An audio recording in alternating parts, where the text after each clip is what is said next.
The Last Road Home. Chapter 6. Becoming a Soldier. Daniel sat on the tailgate of his old pickup, watching the sun sink behind the western fields. The sky burned orange and gold, the kind of sunset that made the whole world feel suspended in time. The cattle grazed lazily in the distance. The wind carried the scent of dust and alfalfa. It should have been peaceful. It wasn't. His father's confession echoed in his mind. Evan's spiraling weighed on his chest. Mark's limp, Elizabeth's quiet disappointment, the ranch's endless demands, everything pressed in on him until he felt like he couldn't breathe. He needed space. He needed purpose. He needed something that wasn't falling apart. The crunch of gravel pulled him from his thoughts. He turned to see a familiar truck pulling up beside his. Staff Sergeant Miller stepped out, crisp in his uniform even off duty. He'd been visiting the high school for months, talking to seniors about opportunities, discipline, structure, things Daniel had always admired but never imagined for himself. Miller tipped his head. "Evening, Hale, evening. You look like a man with a lot on his mind." Daniel huffed a quiet laugh. "Something like that." Miller leaned against the truck. "You think any more about what we talked about?"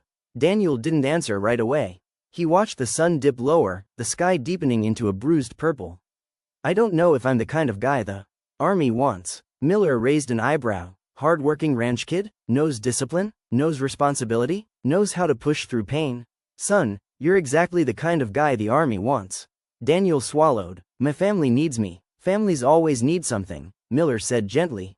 "But you can't live your whole life trying to hold everyone else together. At some point, you get to choose who you want to be." Daniel looked down at his hands, calloused, strong, steady. Hands that had built fences, calmed frightened calves, held his father upright on bad days. Hands that had held Elizabeth's the night of prom. "What if I'm running away?" he asked quietly. Miller shook his head. "Running away is when you leave without a plan. Joining the Army? That's running toward something." Daniel let the words settle. Running toward something. He imagined himself in uniform. He imagined structure. He imagined purpose. He imagined a life where he wasn't the one patching every crack in the family foundation. He imagined becoming someone stronger.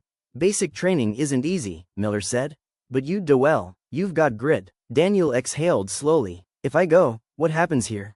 Miller shrugged. "Life goes on. It always does." That truth hurt more than Daniel expected. He thought of his father's tired eyes. Mark's frustration. Evan's anger. Elizabeth's soft smile. He thought of the ranch, the only home he'd ever known. And yet, he felt something else too. A pull. A calling. "Can I ask you something?"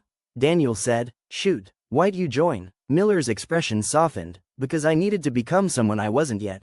And the Army gave me the chance." Daniel nodded slowly. "Yeah, I think I need that too."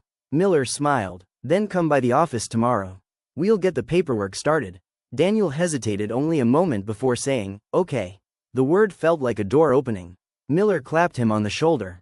"You won't regret it." As the recruiter drove away, Daniel stayed on the tailgate, watching the last sliver of sun disappear behind the fields. The sky darkened. The first stars appeared. He felt the weight of his decision settle into him, heavy, but right. He wasn't abandoning his family. He wasn't giving up on the ranch. He wasn't running away. He was choosing a road of his own. And though he didn't know it yet, that road would lead him farther than he ever imagined, across oceans, into war, into brotherhood, into sacrifice. Into the valley where his story would end. Don't forget to subscribe and hit the bell to get notified about new chapters and stories. Thank you and enjoy.